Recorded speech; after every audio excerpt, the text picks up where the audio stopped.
We would have Barbara from Harlem who's going to do the opening prayer. Unfortunately, her daughter is in the hospital, so she won't be able to come out for this event for the prayer. But she always does opening prayer because we always put God first in our events. So we're still going to do the opening prayer. Just be patient with me. It's been a while since I've done a prayer. 10,000 passes, so we give it a shot. All right, everybody, please bow your heads. Dear Lord, we come here together as fellow patriots of New York City. We're God-fearing, we love this country, and we're going to do whatever it takes to fight to make sure, in your name, that we bring this country back to being a Christian, God-fearing nation that it originally was. So God, as you know, me and you, you've taken me through a long journey to put me here in this position that you're at now, and I've given you all the glory. So I've gotten people who I've met throughout the years who I feel really represent this country, represent you to the fullest, and I want to bring them together in your name so we can help turn New York red and make this country great again. In God's name, amen. Amen. Thank you. All right, so we're going to start off the Pledge of Allegiance. All right. And you see the flags here today. So, all right, I'll be over here. All right, I pledge allegiance to the flag of the United States of America and to the republic for which it stands, one nation, under God, indivisible, with liberty and justice for all. All right. So we're all. That's the presentation for now. Yes, but we're gonna do want to have the national anthem sung at the very beginning. So we're going to open it up with quick. All right. All right. If my boss lady gives me permission, I do have a sore throat, so I'm going to be singing it low, and I would appreciate. Oh wait, I give the glory to our Heavenly Father, Jesus Christ, Lord and Savior, our Creator, for permitting me, first of all, to serve this woman of God that He's going to put in place November 8th, going against the evil. And anyways, and it's an honor to be amongst you gentlemen and ladies. So yes, I would appreciate all of you to please accompany me because I have a sore throat and that's not an excuse not to sing the national anthem or talk. Okay, so.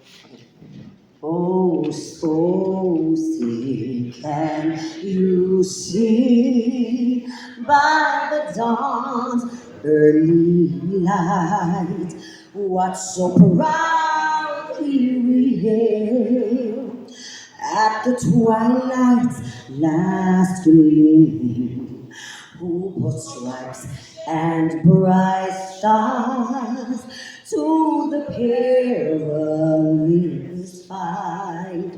Over the ramparts we watch, were so gallantly streaming, and the rocket rattling the bombers stinging air gave proof to the night that our flag was still there. Come on. Oh, sing us that star-spangled banner, yeah, wave. Come on. Over the land and of the free. Oh, yes, Jesus. Oh, and come on.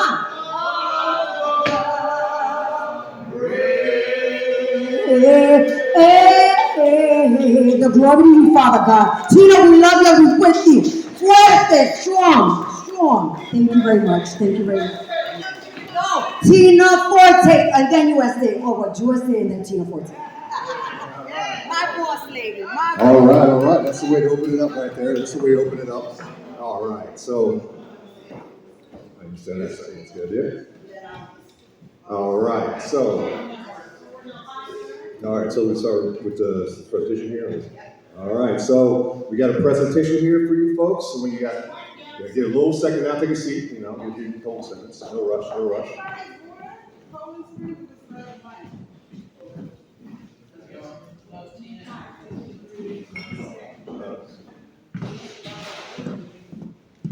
Okay.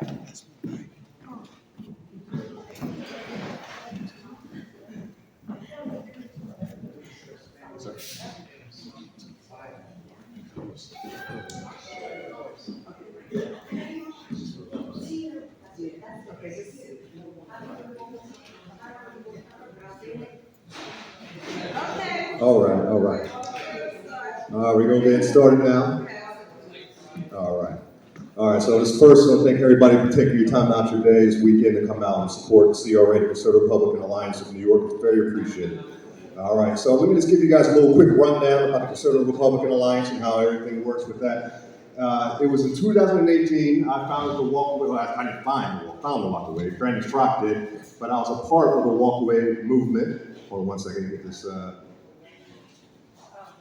yeah, that's fine, I get it. So I started out in 2018 with Brandon Strock at Walkaway. I was the first minority to do a Walkaway video. Once I did it, it went viral. So I was expecting a lot of people to reach out to me from New York. So a lot of New Yorkers were like, hey man, I'm in New York too. I thought I was the only conservative out here. So I decided to reach out to people and say, hey, if you want to be a part of something, start a group. So we started out in local bars, like our forefathers did. They would get together in bars and strategize on what to do for this country. So we started off with 3 people in the bar, and it grew to 5, 10, 15, 20, so on and so on, until we had to turn New York Red rally out here in front of Trump, not here, but in front of Trump Tower. We already had the Black Lives Matter with de Blasio coming out on that, and we came out, and my girl Beverly Beatty poured that black paint all over that nonsense. It's nonsense out here.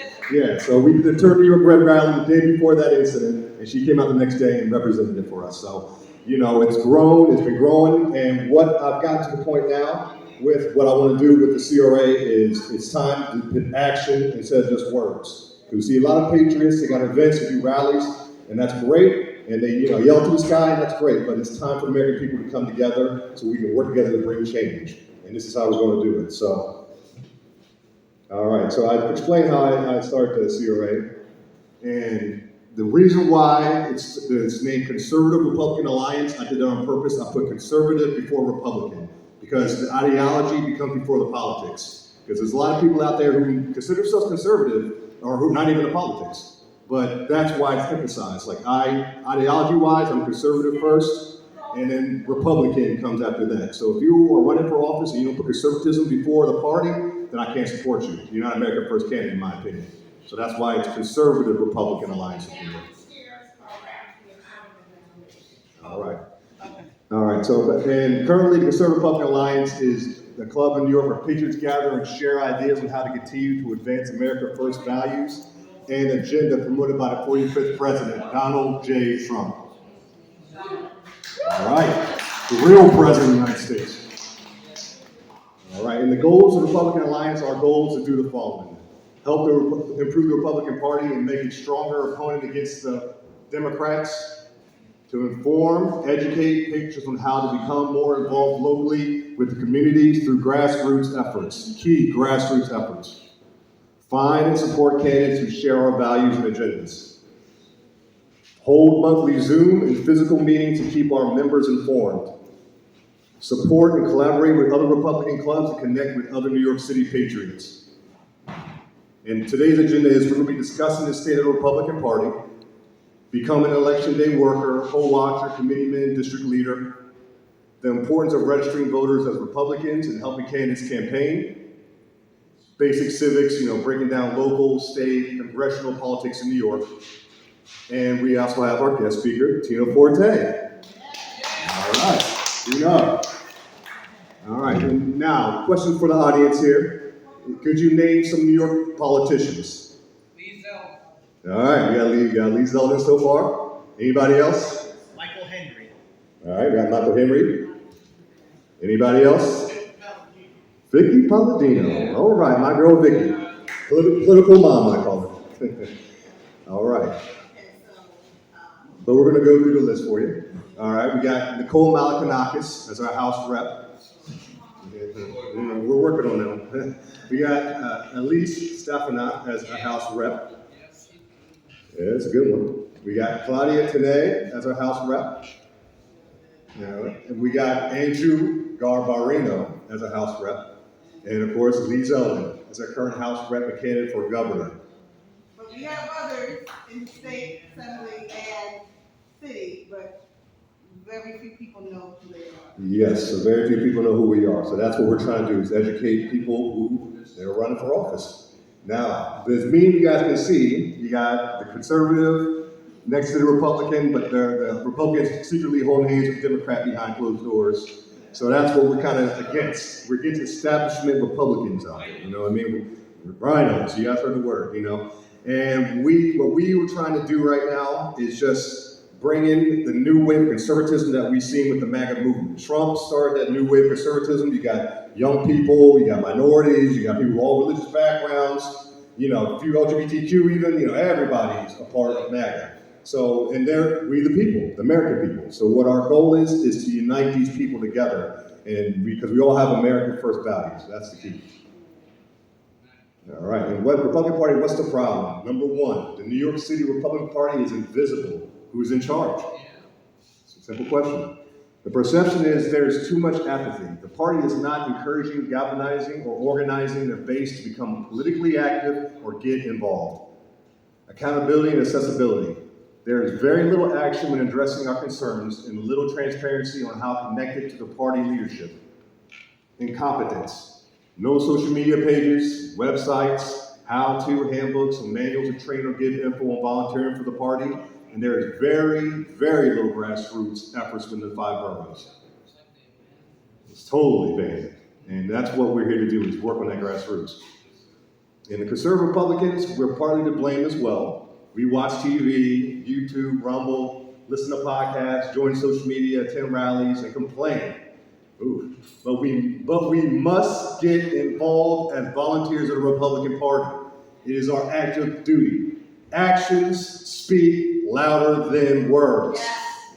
That's what I mentioned earlier, and I'll stick to that. There is a lack of knowledge about local politics and knowing who our representatives are. Trump mentioned during CPAC back in February 2021, there is no need to reinvent the wheel or create a third political party. Why? Because there is structure in place that we can join and be part of. No need to reinvent the wheel. What are the penalties of not getting involved in politics? We become ruled and governed by crazy people who return our country into socialism and communism, radical left. All right, it's time for us to get involved. And it's conservatives in action. Look at them little kittens on the porch, you know, looking, you know, little help, you know.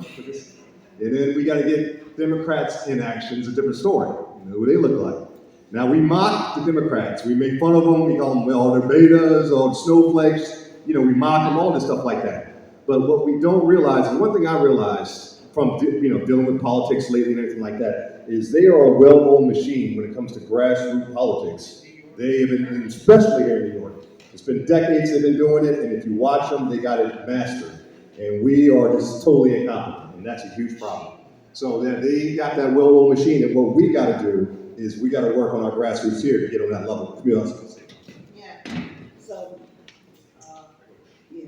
So a friend of mine gave this picture in the email, and I thought it encompassed exactly what's going on right now. So I kept that picture. Let me see. Can you touch the enter?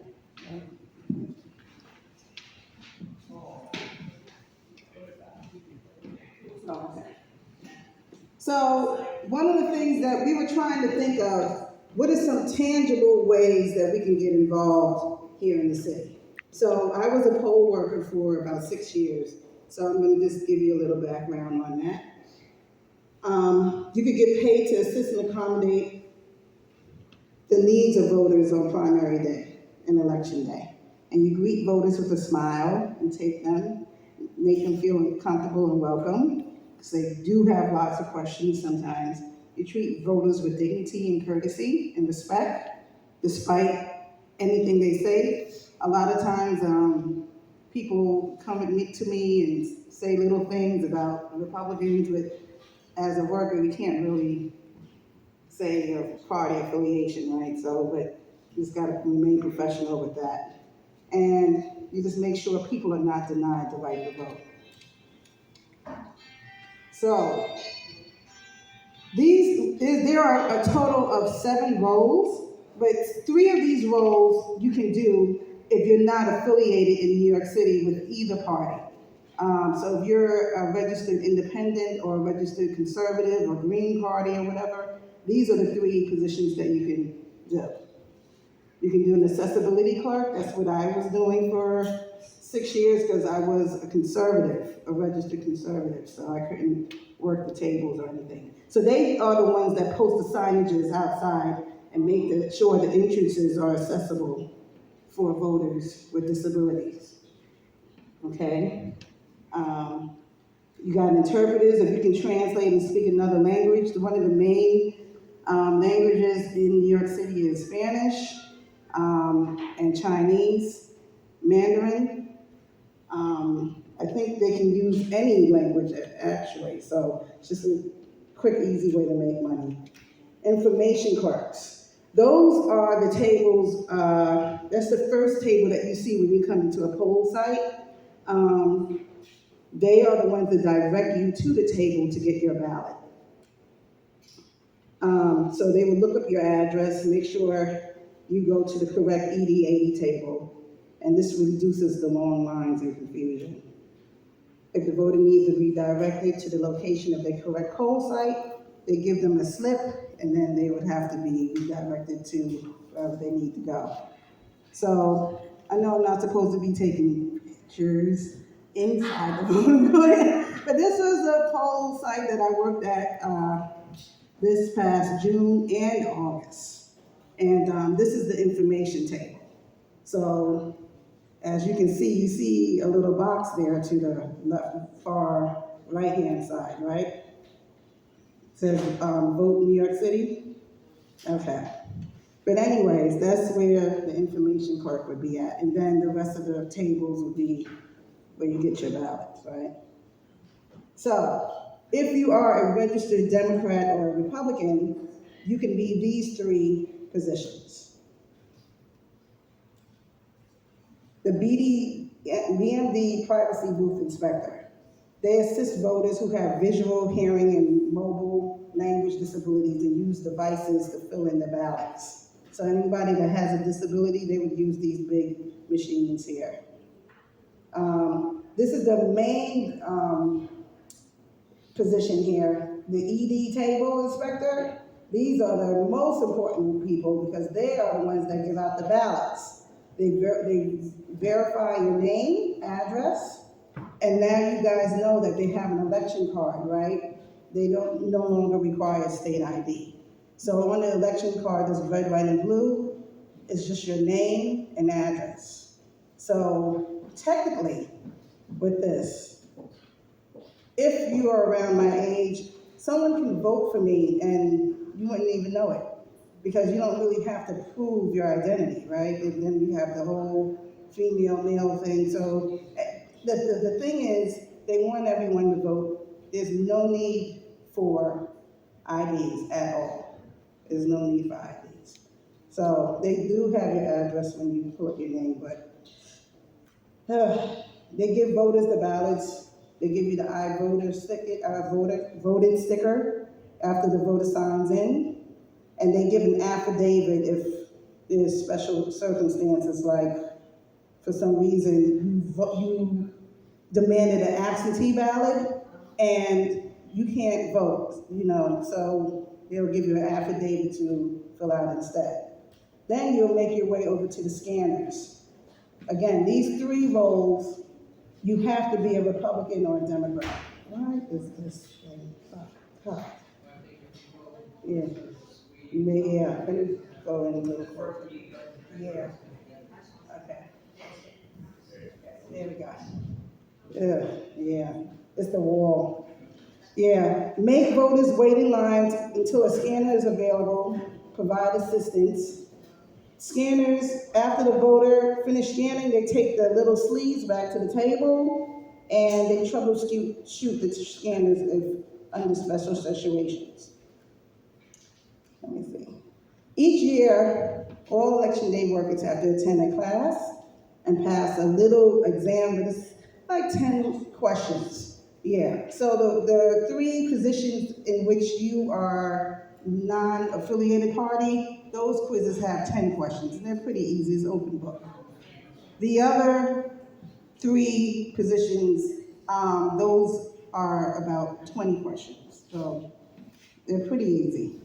Election day workers get paid $250 a day for working. Accessibility clerks, they get an extra $25 for attending training. And the other positions, they get an extra $100 because their classes is a little bit longer, it's 4 hours. Okay, so it's $250 base, and then you get that extra. So during early voting week, election day workers get paid $250 plus $25 for each day, early voting day that you work. And we can give everybody this website. It's pretty easy to be a poll worker. We encourage people to be poll workers, and I'm going to tell you why. Well, let me talk about poll watchers real quick. Poll watcher, because a lot of people ask this question, what is a poll watcher? These are unpaid, this is an unpaid position, and they're usually appointed by a political candidate. So let's say Tina needs somebody to go to watch the ballots or watch the poll site to see the numbers. She will assign a couple of people to a couple of polling places, and they will just report any discrepancies that they might have. A poll watcher observes election voting at various poll sites, and they report challenges and irregularities and violations that are made. So that's what poll watching is. But the main difference that you need to understand is poll watching is volunteer. Poll worker, you get paid. But we need both. So just briefly, let me tell you what I experienced this summer. As you know, like I said, the information clerk table is the first table that you go to before you go and get your ballot. This stuff about the 2,000 mules and the drop boxes are still in New York City. It's just that it's inside the polling site. So this is where all the absentee ballots are collected. The thinking is it's like a drive-by. You don't have to go through the whole situation. I'm going to tell you right now, there's about 30 workers, at least, on a regular voting day. Okay, there's different positions, right? By law, each table is supposed to have a Democrat and a Republican worker. Each scanner is supposed to have a Democrat and a Republican worker. And I'm going to tell you right now, that's not going on. Everybody is mostly Democrat.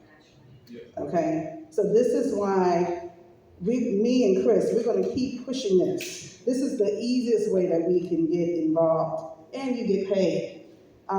You're not going to see election fraud, okay? Because from what I've seen in the day of, it runs pretty smoothly. The worst thing that can happen on election day is that a scanner breaks down, and there's more people waiting on scanners. But the main thing is that they're all Democrats. So just for that day, they just changed their ID to an R. So we need more patriots to get involved. So if people ask me, what can I do? What can I do? Be a poll worker, find out what candidates are running, be a poll watcher for them. Okay? So we still got absentee ballots. The other thing that I learned is the people who do the scanners, at the end of the day, they lock everything up. There's a policeman there. There's usually 2 policemen, 2 shifts. At the end of the day, the ballots go to a warehouse. And that's all we know. No one knows anything else.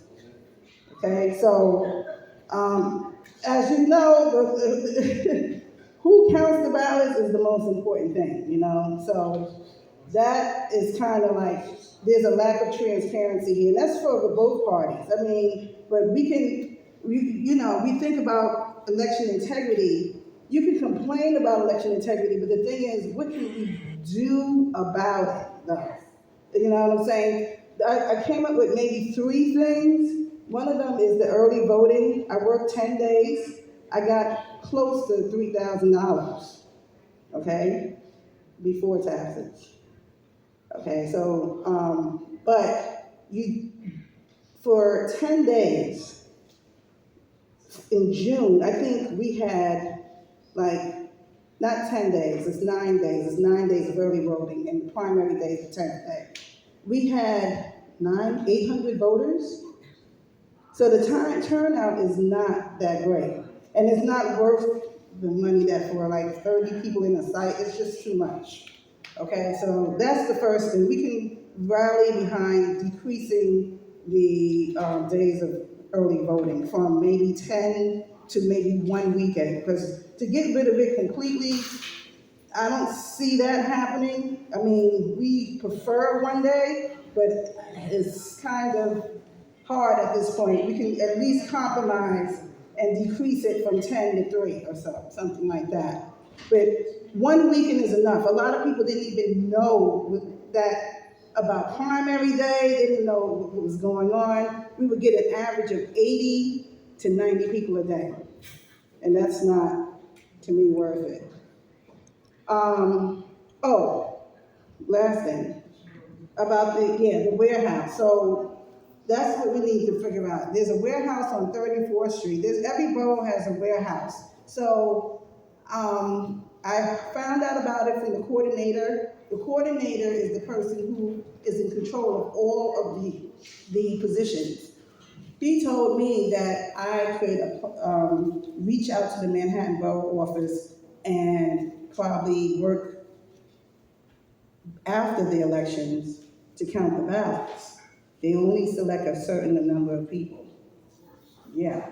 So, but there's district leaders from both parties. And the district leaders, the Republican district leaders would pick their people to work in the Board of Elections. So this is, who knows about it? This is extra money, but it's like, so if I can get that warehouse job, I'll definitely let you guys know. So another tangible thing that we were thinking about doing was registering voters, and I'll just pass the mic to Chris real quick. All right, so I got a little experience with the registering voter situation. As you guys know, Scott Presler, real patriot. He's been out here up to New York a few times. So he's been really out canvassing, going door to door, registering a lot of Republicans in New York State. So I learned quite a bit from him. And one of the most important things I learned is just action, getting out there and getting it done. You know what I mean? If you just sit back and how do we do this and how are we going to go? And the more you talk and think, the less gets done. So he said, get out there, boots on the ground, it's register voting. So we would go from gas stations, in front of grocery stores, state fairs, where you had people walking around and just going up and talking to them. And they say, are you a registered voter? And you say, oh yeah, I'm a Democrat. Well, do you have to consider registered Republican? And a lot of times you'll realize you're getting some real debates with people. Say, well, especially me being minority conservative, well, why are you a Republican? Like, what's going on? So I'll explain to them, I'll talk the history of the parties, which party was the party of segregation, lynching, Jim Crow, Margaret Sanger, go through that whole spiel. And once I give them a breakdown, a lot of times they're willing to listen and they're willing to register. So you can register quite a few people. And I learned from going door to door. When I was 14 years old, I'd be going door to door and you get somebody coming in the door, cussing you out. What are you doing? I'm like, what are you doing? And you're like, hey sir, I'm sorry, I'm just coming by, saw you had a broken window. We're doing free estimates, we'll be out all weekend. And then people will calm down and relax. And then I'll go from somebody cussing me out to sitting down with their family having dinner. So I learned just you get out amongst the people and talk with them. They're willing to listen to what you have to say. And a lot of these inner cities in Queens and Bronx, Brooklyn, Republicans haven't been there in decades. And I realized that. When I go to these neighborhoods and knock on the doors, they look at me like, what in the world? Like, I haven't seen Republican here since my grandfather and I was a little boy. And, and it is shocked to even see me. So that shock, what you can do with that shock, you got a moment of you're listening to you. Because you got that, whoa, what are you even doing here? And then when you hit them with the facts, the truth, and just relate to them. Everybody's dealing with inflation. Everybody's dealing with high gas prices. Everybody's dealing with this crazy economy. Everybody's dealing with these mandates, all this craziness in New York. If you just relate to them and you say, the Republican Party is that answer to this issue, they will change. They will change parties. It is true fact. Scott proved that. This guy was breaking records, especially Republicans, man. Real patriot. Taught me a lot. So our goal with the CRA, when we do these grassroots, is to get people to come together. And I'll be, lead the, manage whatever at the moment, and I'll teach them how to canvass and register Republicans, and get a lot of people as Republican voters in New York. And that's how we'll turn New York red. Oh, I'm sorry, Ariel. Oh, Ariel. Hey, Ariel. One second, brother. All right, so for what is a county committeeman? An easy way for Republicans to get involved on a grassroots local level where you live. They are elected volunteers and the backbone within both political parties, Democrats and Republicans. Anyone could be a county committeeman. Each ED, which is election district, consists of a small number of city blocks. Each ED should have Republican representatives, a male and a female. Example, Manhattan currently has 11 assembly districts. I'm sorry.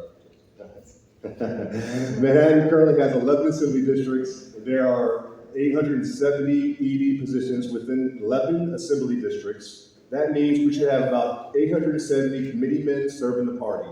Staten Island has 4 assembly districts and 7 EDs positions, leaving room for 70 committeemen.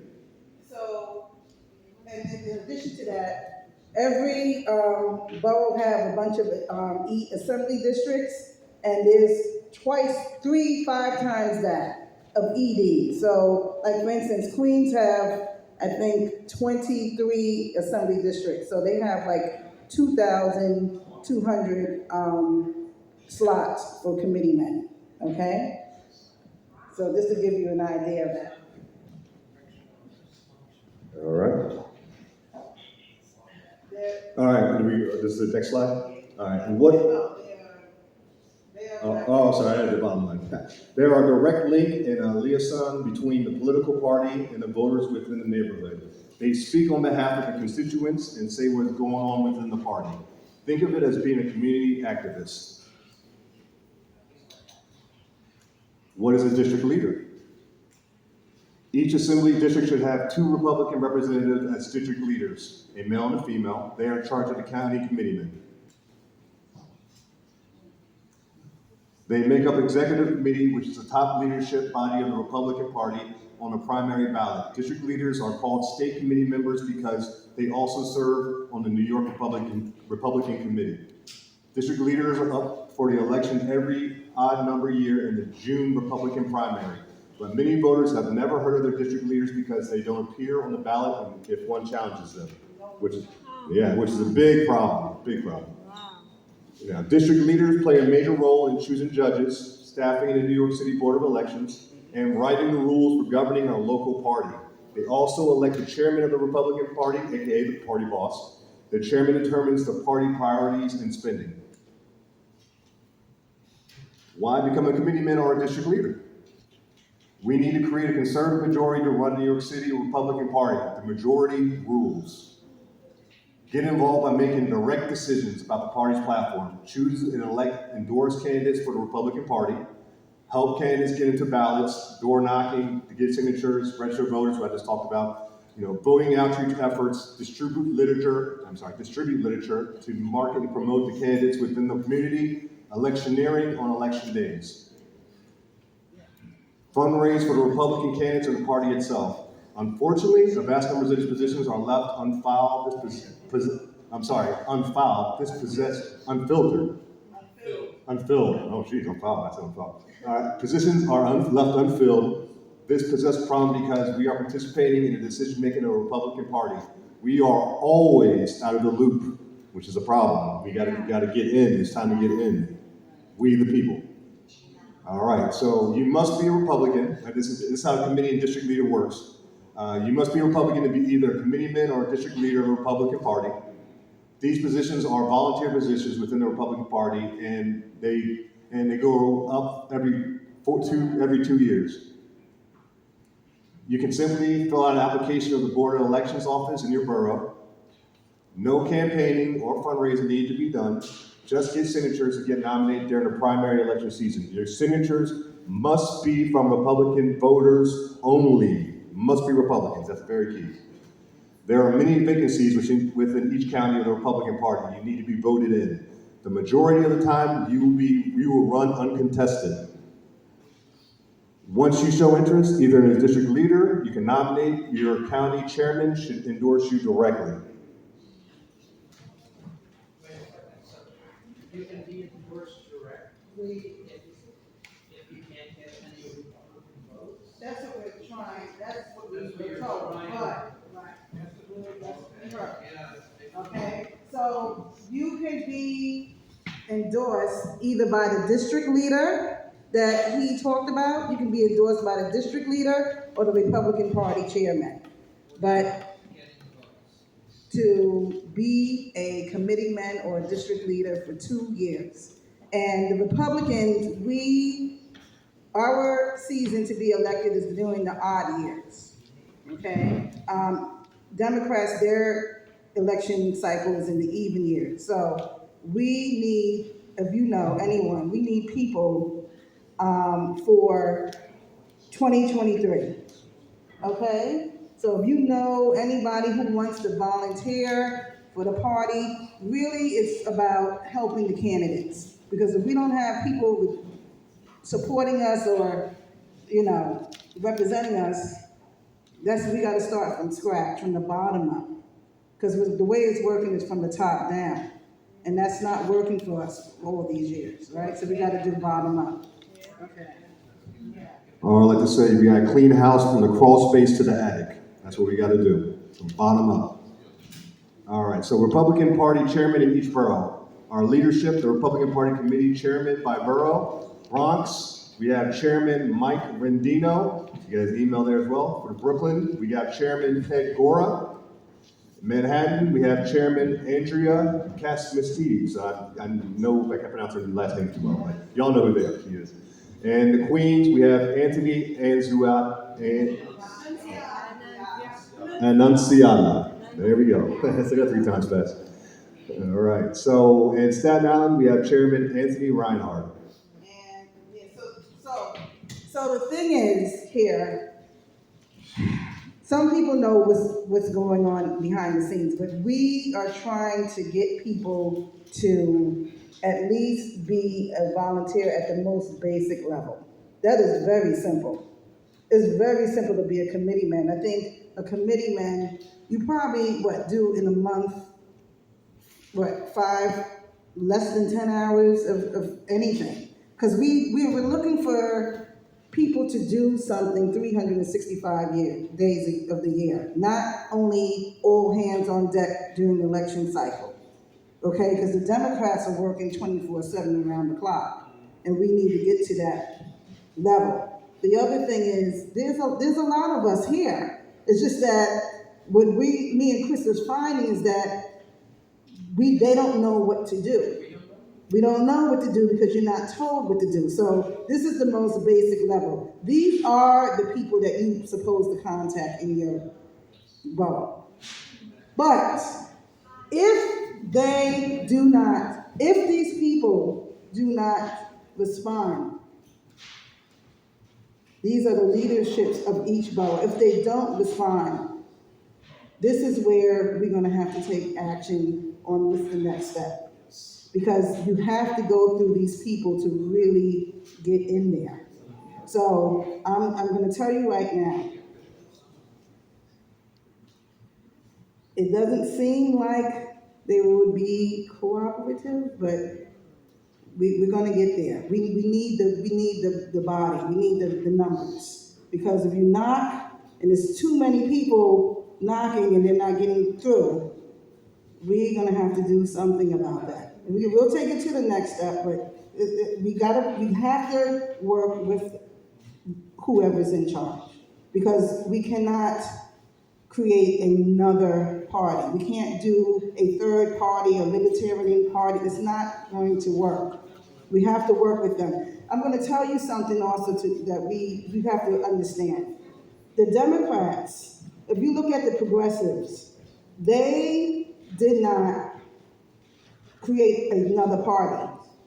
They came in and now they're in control, right? So I'm not saying to bust open the door and scream MAGA and Trump and you run. No, we're not saying. You just want to be at the table. That's all. You just want to volunteer. That's it. A lot of people are volunteering, they're in different groups, but you gotta start somewhere. Okay, so these are the people, we have the contact on the table, and if anything you want, because these are the people that control the finances top down from each borough. These are the people that are the money makers. They also choose the candidates before you even know. They choose the candidates that are being tried out. Right. There you go. Okay, so this is very important. This level here is very important. Okay, so any questions? Yeah, I do. I have a hi. She had her hand up first. I'm Donna? sorry. Never mind. It's a Bronx conservative party, Patrick McManus. Yeah, so these are the party, these are the people on how you become the committee member, the district leader. Those are like another club in the Bronx, right? Well, I thought you were just giving like. Oh, yeah. Republicans from each borough. Oh, And I okay, started yeah. thinking they forgot to put the Bronx conservative party. Yeah, there's It's multiple clubs in every borough, so we're all the same, okay? Yes? Okay, it's about the budget. Mm-hmm. So it's like each one of them will decide what their budget's going to be for that district. Mm-hmm. Okay, now I don't know if this goes over their head or not. Well, one of the things that bothered me to no end is I know that my money is going for these people who are sitting there for hours and hours. People who are sitting there for hours and hours on their cell phone, texting and whatever, at these PCR sites, of which there are so many. And it angers me because I know it's my money that's being used for them to sit there hour after hour. I don't know if that has to do with budgeting when you're talking about the budget, or if it's over their head. Oh, so what I'm talking about is these are the people that control the money and the budget within the Republican Party. Yeah. Oh, okay. Yeah. So they work on the candidates, they pick out the judges, they make a lot of decisions for us within the party. Okay. So if you yes. We're gonna start, we're gonna take it one step at a time. We identified the problem. A lot of it was, fight the establishment. No, we cannot fight no establishment. Listen, we can work together, but if we identify what the problem is, and if they're not cooperating, then we gotta figure out other strategies. That's all. Yeah. So I follow what you've been doing, I think that you guys points. And I understand knowing the civics part of it is important, and knowing how things work is very, very key. But I actually think an alternative strategy is to bug these people. So I joined the committee project, and I'm there, and I'm not trying to be an upstart and really be nasty to them, but I'll tell you right now, they don't think of things the way we do. They see it from a different perspective. And one of the things we can do is, like what Chris was suggesting about getting registrations, appealing to people not on a political party basis. In other words, start out with, it's got to be about party in the end. Right. But the issues, people are not seeing the issues. I don't know if you heard of this mass formation psychosis.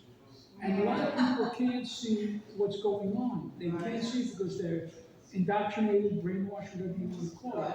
So the way we break through that is by doing something to break that barrier. And the thing that you have to do is talk about people's self-interest and start out with that. And this friend of mine here, Jimmy, we've been talking about communist movement and how they infiltrated into our system. And the other key is people don't want to talk about the elephant in the room, which I was just talking today with a friend, that in New Jersey you have a lot of people, very suburbanite, they're very comfortable in their positions, their life, they're happy with what their kids are. They don't see the fall coming, they don't see what's coming down the pike. And I think one of the things we can do as a group is show them where we're headed, because they don't see the cataclysmic effect of losing this midterm and what's going on. And they think it's just, like, there are people, like this guy named Sam Perzola in Staten Island, he went door to door, and they said to him, he goes to every house, he goes to a Democratic house, he asks the people, you say you always want to stay a Democrat. What do you think about the $5 gasoline? What do you think about the 10 to 15%?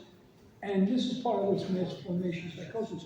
They don't care. They see their role as part of this whole group as more important to their security than their actual self-interest. So my suggestion is we go beyond, we do shock things, like go look up Abby Hoffman and the Yippies in the 60s. They do political theater. They try to shock and awe people to get them out of there. That's just a suggestion. So, No, that's a good suggestion. Yeah. so basically, the thing here is, up to this point for the last 2 years, we've been always focused on the Democrats. And I like your opinion, Larry. We need to start looking in our own backyard, right? Because if you're not connected with that party, right, there's no other alternative, right? So let's start pointing the fingers over there. We all here because we don't agree with the Democrat Party. But let's improve the Republican Party. Oh, yeah. Anita? One, in terms of Republicans, we need to know, determine who is a rhino and who is not. And that is every Republican who's in office, you need to know their voting records. That's right. Who votes with the Democrat, which is against, and I'm gonna use the word MAGA, I don't give a fuck what nobody thinks, against us who are American citizens. Who's voting against it? Right. That's the most important thing we need to do, is look at Well- those voting records. We're gonna work together. I mean, you can do this, you know, I do it myself. Mm-hmm. Anybody can go look at the voting records of any candidate or anybody that's in office. Right, It's not like you need a campaign, you can do it. right. Type in your name, go look at the voting records. Knowing the person's voting record is very important. That is important. That's gonna take you a Yep, lot. that's right. It's gonna take you a lot. And my other thing is, Camille, this is my question for you being an independent. As you know, Camille, I voted in the primary Right, and switched over to Republican. right. I switched back forward because I'm not ready to make a commitment to this party. Mm-hmm. And I'm gonna tell you why. And I don't care if you don't like it. No, keep it real. I do not like the fact that we had almost 150 qualified black candidates that were running. Now, I'm gonna say this, I can't stand us. The sister in Pennsylvania, we needed her. We only got Tim Scott as a senator. Joe Collins, and I was home in California, Maxine F. Waters' district is my family's district. Okay. Joe Collins is running for a second time against Maxine Waters. I want to know where Donald Trump was, why he didn't have him in every county, even though he wasn't there. My next one is in Minnesota. Right. So, Joyce White was running Okay. against Cowley. right, Where was different Republicans around that? right, We got to get qualified, and I'm not against, women, other women who are white on the team. But if we don't get, and we already, Yeah. I could have ran against we Christie. have to get, You have right, to include, minorities, yeah, and the party, yes, we're moving to it. But when I watched this during 2020, we had a lot of qualified. I know. Guy in Arizona. We have to appeal to the minorities better. Right. They do, I mean, they do. They're not They getting funding. But this is a start. We're trying to find out how to help. So I said poll working, I said registered voters, and knocking on the doors of these people right here, because they're in charge. Yeah. Now, what role can I play, other than the one I told you I'm going to? Minority outreach. That's my, because the thing is, this is not guaranteed in 2024. And let me tell you why. Oh, Anita, just 1 second, all right? We're going to go back at the end and do a Q&A at the end. We'll discuss that again, but we're going to continue with the slideshow real quick. All right, so the New York State governor race. All right, you already know this. Don't let Camille go ahead.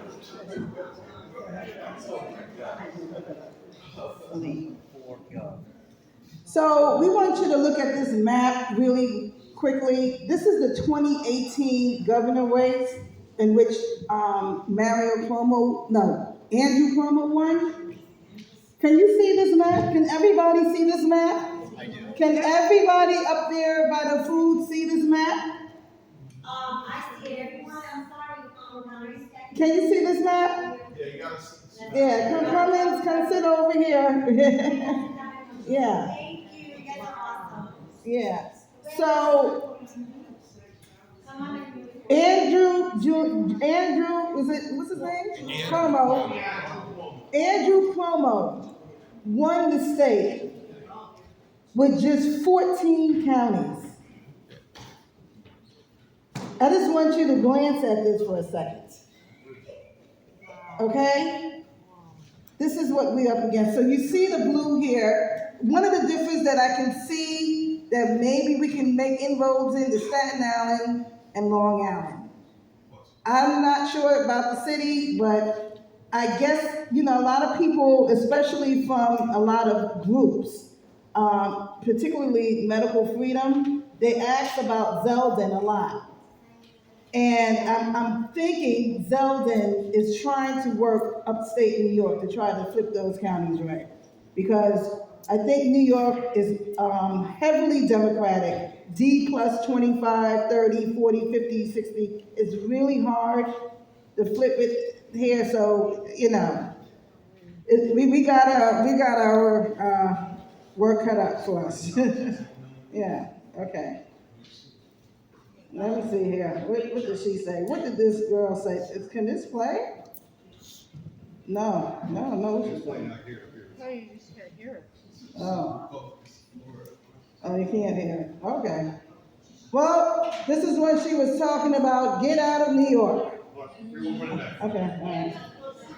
All right. Everybody, one second. Why, hear this. Guys, thank you for being after the meeting, thank you for your efforts. Okay. Okay. Trying to bring government back to the people and out of the hands of dictators. We're here to say that the era of Trump and Zeldin and Bolero, just jump on a bus and head down to Florida where you belong, okay? Get out of town. Get out of town. Because you don't represent our values. You are not New Yorkers. You're not New Yorkers. Wow. Wow. You guys hear that? You guys hear that? Yeah, it's what he's saying in the basement. So we're in Joe Biden in the basement. So let's go Brandon. Yeah, so this is what she's.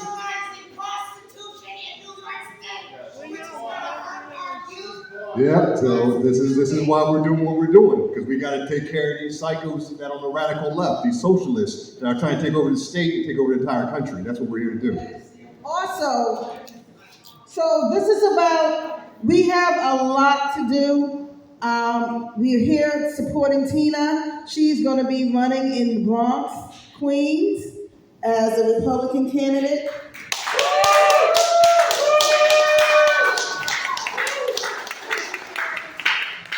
Also, we went to the South Brooklyn Republican Party. Are you talking about the? Yeah. The South Brooklyn Republican. The Knights of the. Knights of Columbus. Knights of Columbus. Yeah, so Chris has something to share with you about what happened this Wednesday. Yes. Yeah, so I went there this Wednesday, as you just heard from Camille, and I spoke with me and Camille both went there on the path to the CRA, And we spoke with Congresswoman Ina Vernicoff. Ina Vernicoff, I'm sorry, I'm bad with names. Yeah, real patriot, and I heard her speak at the recent Brooklyn Tea Party event. Love what she had to say, a real fighter. And she sat down with me, and she reached out to me. We sat and talked for about half an hour. And what she pretty much wanted, once we finished talking, what we came to a conclusion, what we have to do, she said, Chris, what I want you to do on behalf of Lee Zeldin is be almost like our connection, our bridge from Lee Zeldin's campaign upstate to the city. So he wants to come to Queens, he wants to come to Bronx, he wants to come to Brooklyn, he wants to come to all the boroughs. He just wants that assistance of we the people, the grassroots connection to get there. So after we came to the conversation, I said, I'll be that connection if need be. So Zeldin, and hopefully we'll be talking very soon and get an organization where we can get Zeldin to the 5 boroughs, get him out to the Bronx, get him out to Brooklyn, get him out to Queens, because we're going to reach the people directly. Because I keep hearing from a lot of people, medical freedom, people on the left, the right. The one thing they say about Zeldin is, where is he? I don't see him. We don't see him. We don't see him. He hears you, and I hear you. Trust me. So that's why we're coming together to do this, because we got to bring him to the people, and we're going to do that, and we're going to do our best to return New York red by doing that. And so basically, Ina, the councilwoman, she wants Chris to gather people who will be willing to campaign for Zeldin in the next 8 weeks in Brooklyn and Queens and each of the boroughs. So she'll be reaching out further to Chris. If anyone is interested, we have our email and contact info on the table. But yeah, we need people to go in the neighborhood and really promote Zeldin. Because this woman is telling you to get out of the state. So we have no other choice. There's a lot of people who are very low-key, but yeah, we got to rally up the troops. Chris, I want to say something about what you just said. yeah, go ahead. I was on a Zoom with Lee months ago. Months ago. And was put in touch with one of his people. I told him on the Zoom, and Camille listened to it, I will volunteer to get you the black vote in the city. All right. He never got that. His contact woman wanted to use my brain. Well, you ain't black, baby. When I come with strategy. Okay? So I left her message, never heard from her. Left him a message, still ain't heard from me. Months ago, this could have been in effect. I agree. Go ahead. Just wait a minute here. All right, good. Chris, I know what you're talking about. All right. This is why I'm one angry black woman. It seems to me, and it's nothing about MAGA people, because it's not you all. It's the party. You say you want the damn black vote, but you're not reaching out. You're not funding black candidates all over this country. New York is a hard nut to crack. We got work to do. I agree. But my strategy is always the other state. Again, I go back to it. Royce White, crazy ass mama in LA, who I was gonna slap the shit out of when I'm wrong with my friends, so don't go to her man. All right, we'll talk. I hear you. We hear you. See, you know what I'm saying? And this is what I'm coming here to do. That's why I started the CRA in the first place, because a lot of New Yorkers were reaching out to me and saying, Chris, we need change. I said, come. Look, this is September 10th. One of the most patriotic moments I've witnessed my entire life in this country as a 38-year-old man was what New York did on 9/11. That changed, that showed me how much patriotism I didn't know I had inside of me. So I know what the state can do. I know when we come together as a people, how we can bring change in New York. We the people, united we stand. That's why it's called United We Stand movement, for that reason, because it's time to unite America, just like we've done in the past, 1776, the Civil War, the Underground Railroad, wherever you want to go. When Americans unite, we bring change. And that's what we're going to do. We're going to bring that change. This is what this is about. Chris, you know also that MFA tried very many times to reach Zeldin and talk with him. Matthew talked with him many times. So I feel the same way that she does about it. We tried many times to get him to come to our meetings on Sunday and everything. So basically, I want to put that out many times. No, thank you for that. No, I understand. And that's why, well, we have one more question real quick. We're going to go to the next slide. You made me walk with these heels over here. It was so worth it. Well, those that don't know me, my name is Evelyn Torres. I'm honored to be amongst you. I have the privilege and honor to call myself the campaign manager and assistant of this gorgeous woman of God. We were talking about, hello. We were talking about united, right? Get the people together. I am a Christian, yes, and I believe in our Heavenly Father, and I am a fighter for the community. I'm a pastor's daughter, but my parents are in heaven. I believe that we limit ourselves when we just talk Republican. In the Bronx, I've been registered first as Republican, and then this gentleman convinced me to go into the Democrat because he wanted me to run for a position. When he told me who I was going to run, I did change parties. When he told me who I was going to run against, he told me Reverend Ruben Diaz Sr., which is my uncle in the Bronx, which he is the baddest in Jesus Christ. Like, he does not play, he's a conservative Democrat as I am. You know how these evil Luciferians play? They be in the Democrat, they put their people in the Republican. When you talk about together, we have to also put our people in the Democrat Party. Those that are against abortion, same-sex marriage, or putting our little kids in school, little 4-year-old boys, trying to teach them how to suck another little boy's penis and fuck them in the ass. I'm gonna keep it around my Bronx Puerto Rican girl, and it is what it is. We limit ourselves when we just say we're Republican. God is gonna use you greater. So don't limit yourself. This is party for the people. You limit yourself when you say Republican. In the Bronx, we're going to be doing a chapter. And all these freaking little piece of shits that are freaking traitors to us, the people, they're going to have to give account to us in the borough of the Bronx. In the sense, like, you're a Democrat, we're going to see what you're doing by actions, okay, your merits. And if you plan yourself. And then when when people vote for you, let's see if you're rocking for the people. And if not, we're going to point you out. But when we say we just Democrats or we just Republican, you could be a Democrat conservative and vote for a Republican. But like my sister says, excuse me, miss, over there, what's her name? Anita, I'm with you. People knew past in the days I was not mega, for Trump. Just because you have this, what's this called, Kremlin? Speak, but you know that Satan is a fucking liar. These motherfuckers for years be paying people as actors. We don't know if that man was no, I got you. I don't care. Yeah, Democrats and Republicans are fucking each other. They're the divide and conquer. Okay, let me tell you, it's us upon with our actions. That's why this beautiful woman, I'm with her. Okay. Not because she's under the umbrella of the Republican. I'm voting for her as an individual because her merits in action. Okay, my buddies? I give my life for my sister. And I give my life for all of you guys in action. Okay? So I think I've spoken now. Anybody got water for my saliva extra? Okay. No limitation. What I'm saying is no limitation. United is us as people. And we need to also have our people be in the Democrat Conservative Party. Because like in the Bronx, it's all Democrat, they vote Democrat. So, we'll give them that. We have Democrat, my Ruben Diaz Sr., he's in the conservative Democrat. Y'all gotta know who he is. His son, Ruben Diaz came out as co-pastor for my father's church.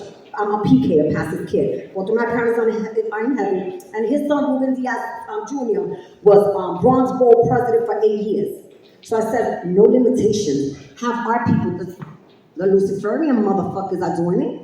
They're putting their people in the Republican. You got corrupts and liars and betrayers. But now it comes to us, and we're going to be popping in Jesus Christ. We're going to be fucking it up in Jesus Christ for those fucking little sucios. Puñeta. Thank you.